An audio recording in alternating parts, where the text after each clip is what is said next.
your boy Akademiks and check it out. Now, I've seen this question being thrown around social media a lot, and I figure we address it, right?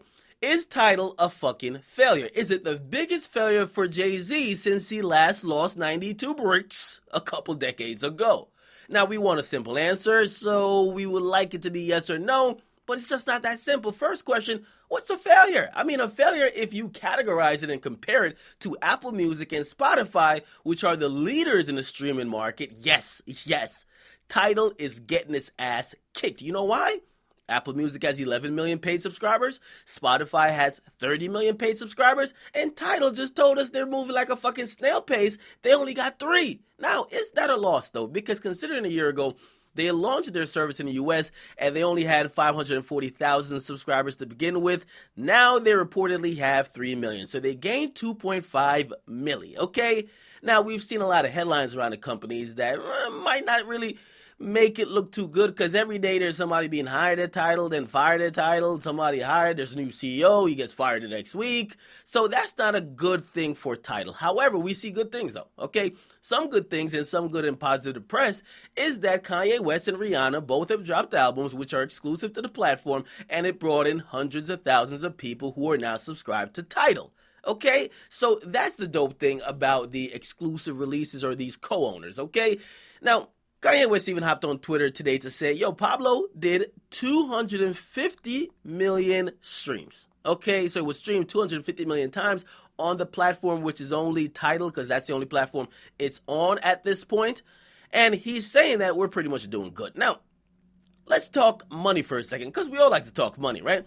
Now, first of all, Tidal says 45% of that 3 million people who are paying for its service are paying for that expensive option, the one that costs $20 a month, right? Now, they say the remaining 55% are paying for the cheaper option, which is the $10 a month. Okay, so we got one plan that's $20 a month. The other plan is $10 a month. Okay.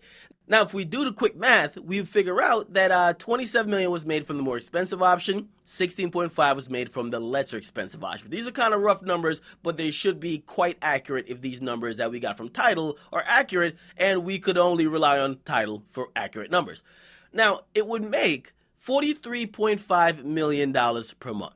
So Tidal is basically letting us all know it makes about $43.5 million a month from just paid subscribers. Keep in mind, this does not take into account expenses, doesn't take into account paying artists, labels, and staff. It's only what they're bringing in, okay? Now, that's not an accurate way of judging success, though, because we don't know what their actual losses are. We don't know what their expenses are. Now, let's look at the growth rate. Example, they gained 2.5 million subscribers in a year. If we look at Apple Music, they said they gained 10 million subscribers in a year. We look at Spotify. Spotify also said they gained 10 million subscribers in a year because they went from 20 to 30. So in reality, if we look at Tidal in comparison to Apple Music and Spotify, they're still losing. Okay, they're losing in comparison to them. Now, if you compare it to itself and you compare it growing, you could say this, right? It's too early to tell to see if it'll still be around.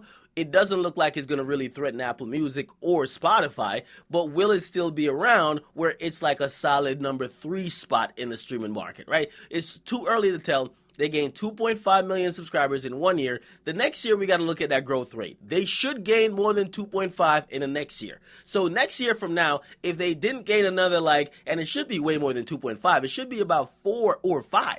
If they didn't gain 5 million subscribers in the next year, then we could look at them and be like, I don't think this is going to be working out. You guys are not growing as fast as you should. But as of now, and if you guys want to compare them to Spotify and also Apple Music, trust me, they're not threatening them. And in that case, it would be considered a failure. But if you look at the company itself, it would be considered at least somewhat of a win because it did grow in significant numbers and it almost quadrupled the numbers that it started out with, okay? Get in the comment box, make sure you guys like, definitely subscribe to your boy Akademiks, man. How about